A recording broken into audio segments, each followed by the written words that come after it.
First, I'd like to say thank you to you for being in my life, and appreciation to my wife for introducing you to us, our family. And I have a question, but I wanted to start with a story that kind of illustrates, I think, some of the things that we discuss at your seminars. We drove here from Louisville, and there was a bit of contrast along the way, right? The things that happen that you notice that you don't like, or that don't go the way you think they should go, or what you're expecting. One of those things was we arrived at the hotel here late, and the room we were in was had a very musty smell to it, and we're sensitive to that. A previous trip, we had another experience like that. So we called and asked to see if we could be changed from the room, and they couldn't do it. They were full, and we ended up having to go off campus to another hotel. Came back in the morning. We're rushing a little bit to get here, and got parked and everything, but came into the seminar just in time, just made it here. Actually, they couldn't print our name tags.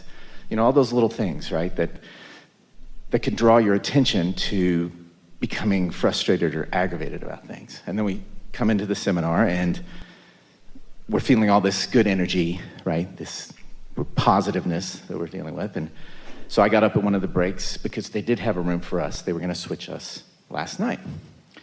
I went and spoke to the man at the counter. Very pleasant, remembered, yes, so sorry about last night. Oh, it's perfect, no problem. Here's your new room key. And it was all just like going much better, right? It felt like it was really working out. And that's what you start to attract that, right? You want that. You don't want to focus on the negative, you want to focus on that. So came back and told my wife everything was great. Well, I still had to go back to the other hotel to get things that we'd left there. So I left early from yesterday's conference, and when I was speaking to John at the counter, he asked me where I parked. I said, oh, we had to go into Vanderbilt, and they gave me this ticket. Oh, let me have that ticket back. Here's your key card. You'll be able to go in and out, no problem. Wonderful, right? You just think everything's working out great. So I leave early, get down to the garage, and I'm pulling out, and there was a time limit, so I was feeling a little bit of stress, and the car in front of me was a big vehicle like mine with a bunch of people in it, though, and they were like stuck at the gate. They weren't going out. Right? And I was getting a little frustrated, so I started to think some negative thoughts again, like being aggravated by it, right? But then I said to myself, just relax, it's all gonna work out. It's just gonna be a few seconds, just take your mind off of it, kind of. But they're still stuck, right? And like the guy's trying to get his key card in and out, and then the machine spits something out onto the ground. Well, the guy in the back seat had to get out. And I'm just sitting there, and I'm tapping my foot, and I'm thinking, I'm just gonna focus on that, let's move on. And they go, right? And so I pull up to the gate, right? And they're a little confusing because there's like places to put all kinds of different cards and buttons and stuff. No problem, I slide my card in, and it's like this little rejected thing comes up, like your card isn't found, right? Your card's not found. And I said, I adjusted myself, and I said, that's not possible. I just went through this with John, right? So I put the card in, and then it reads, okay, great, stick your ticket in. I was like, well, John took my ticket. I don't have the ticket. This is not the way this is supposed to be going. I don't have the ticket. So I thought, then I'm trying to look, because you start to get a little flustered, right? And I was looking at all the things on this, and all of a sudden my attention is drawn to a button that says, I lost my ticket. And I said, I didn't lose my ticket, but I'll press that button. I mean, if that'll make this gate go up, I'll admit to it. I lost my ticket. Let's have the gate go up. And so I pressed, I lost my ticket. And then it flashed like, thank you, or whatever, but then it said $15. And I said, no, I'm not paying $15. First of all, I didn't lose my ticket. John took my ticket. And I was told this was all gonna be just fine, right? I was told that. So no, I'm not gonna pay $15. And then I started thinking to myself, where's the button for help? Like there should be something on here that says, you're having a problem, we'll come help you. You're having a legitimate issue, and we'll come help you. I couldn't see that anywhere. And then I'm starting to get anxious because there's cars behind me, right? And I start saying to myself, okay, I'm sorry, I said what I said about those other people. I did not mean that. I didn't mean, okay, I apologize, I'm sorry. Can we just, will the gate just go up? Could the gate just go up?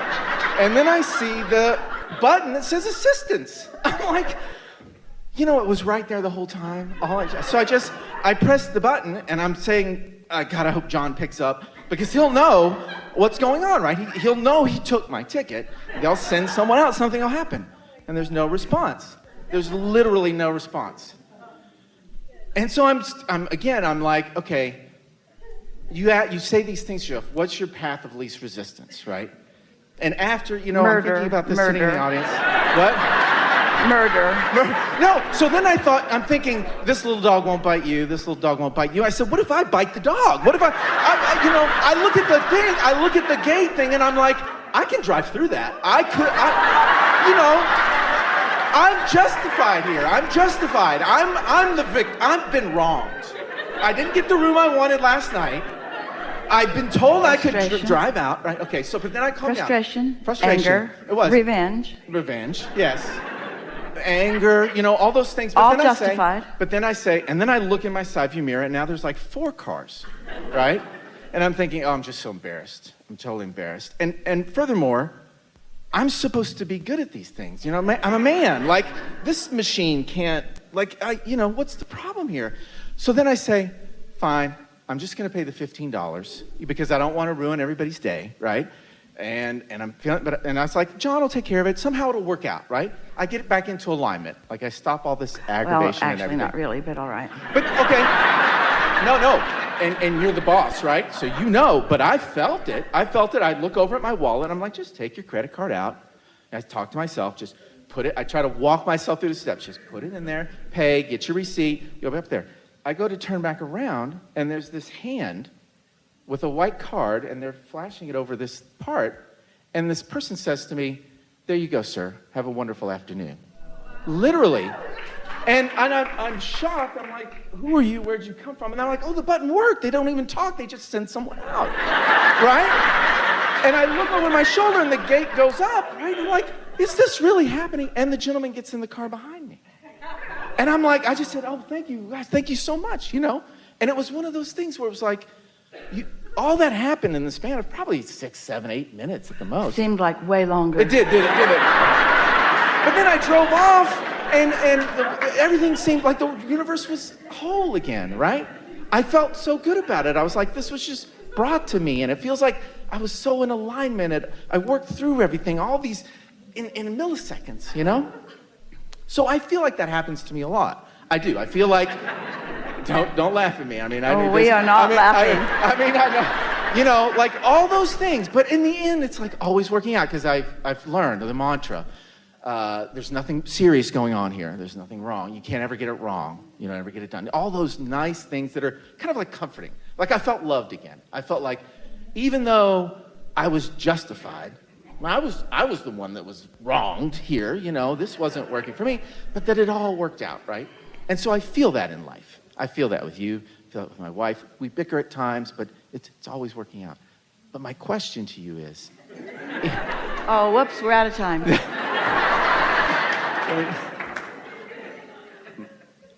With all of that that I feel is truly positive. Like, I just felt blessed yesterday. It was a beautiful day. The sun was out.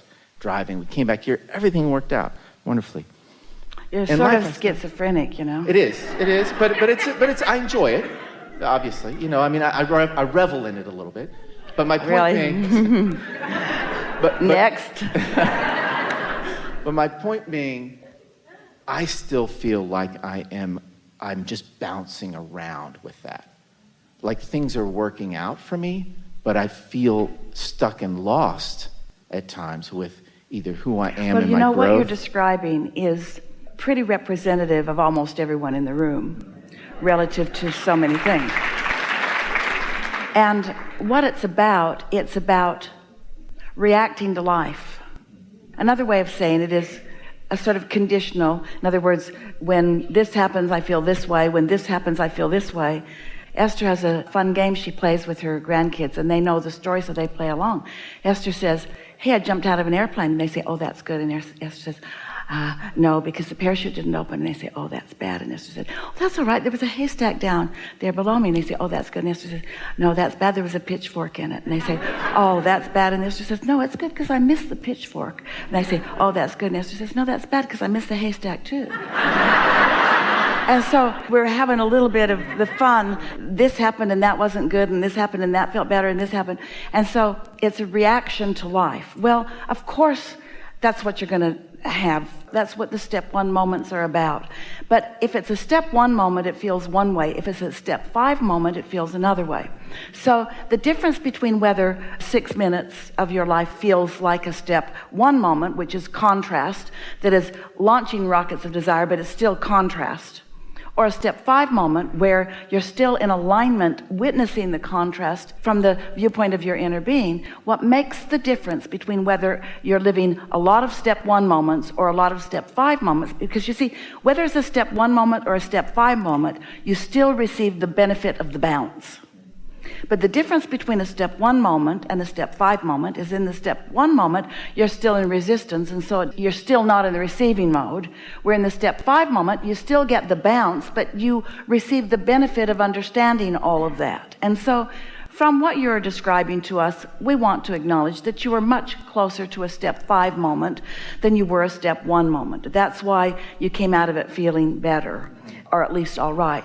But we want to add something really important to this, and that is that once you decide that far better than being someone who reacts to life, I want to be someone who prepaves it. I want to be someone who carves the path out. And you said the word expected early on in your conversation, and we almost stopped you to offer some clarification there, because expectation has a lot to do with what's going on in your now moment. And what you've lived before has a lot to do with what you expect. Some people would say it would take a crazy person to not acknowledge what has happened and then remember it and then compensate for it. So most people, oh, we like this so much. Most people adjust their expectation through stronger responses and being that man that knows what to do. And we want you to change your expectation vibrationally by prepaving the energy in advance. Because not only will you not anytime soon get anywhere near one of those gates without having that sort of feeling. Esther has big gates into her property in San Antonio, 2 of them. And she has a clicker that opens the gate.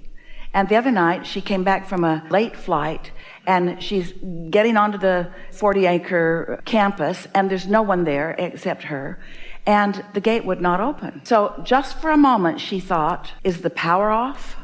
Is the battery on the gate not working? For just a moment, she felt not satisfied. She felt true worry, almost a little panic. It's like, I can't get in and there's no one around and it's too late. I don't want to call anyone and I don't want to check into a hotel. She kind of got down the road about it a little bit, and then she thought, oh yeah, we have a gate code on that gate. I wonder what it is.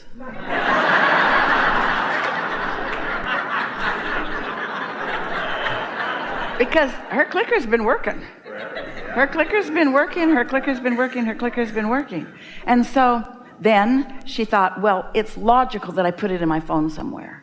So she got out her phone and looked it up, and the code was there, and she punched it in. So she had some of that same back and forth, reacting. But this is the point that we're making. Every time since that she's come up to that gate at night, she has that little bit of discomfort because her expectation got altered by didn't turn out to be a bad experience, but it felt like it was going to be a bad experience. In fact, she got pretty far down the road with it. And so what we're suggesting in a step 5 moment, you catch your balance in the middle of the moment more. Because if you're hearing what we're saying, that deliberate creating and living happily ever after is about prepaving, it's about path of least resistance, then you got to take that seriously and ask yourself, I can't just take the path of least resistance when it's easy. I want to take the path of least resistance when it's not easy. I want to carve out a path of least resistance every single time. I want to look for the positive aspects every single time. And as you start hearing that, now do you hear how satisfaction process has evolved just now?